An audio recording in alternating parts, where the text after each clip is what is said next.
அஸ்ஸலாமு அலைக்கும் உறவுகளே. ஃப்ரைடே காலையில் 7 மணி. லஞ்சுக்கு இஸ்வாக்கு பிடிச்ச பொடி இட்லி, ஸ்நாக்ஸ் கடலை மிட்டாய், லஞ்ச் பேக் வாங்கிட்டு இஸ்வா அழகாக கிளம்பி ஸ்கூலுக்கு போயிட்டாங்க. எங்களுக்கு லஞ்சுக்கு மிளகு கோழி வறுவல், நெய் சோறு.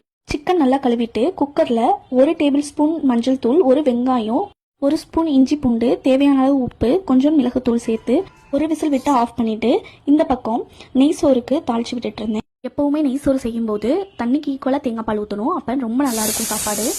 ஒரு பக்கம் சாப்பாடு ரெடி ஆயிடுச்சு. இன்னொரு பக்கம் வேக வச்ச கறியை தண்ணி வத்துறதுக்காக வடை சட்டியில் மாற்றிருக்கேன். அது வத்துறதுக்குள்ளே இங்கிட்ட பாத்திரத்தையும் கழுவியாச்சு. தண்ணி வத்தினதுக்கு அப்புறமா 1 டேபிள் ஸ்பூன் மிளகுத்தூள், 1 டேபிள் ஸ்பூன் சீரகத்தூள் சேர்த்து நல்லா கிண்டி விட்டுட்டு கருவேப்பிலை கொஞ்சம் சேர்த்தோன்னா அருமையான மிளகு கறி ரெடி ஆகிடும். ப்ரோ தொழுக போயிட்டாங்க. நானும் சஜ்வாவும் தொழுது முடிச்சாச்சு.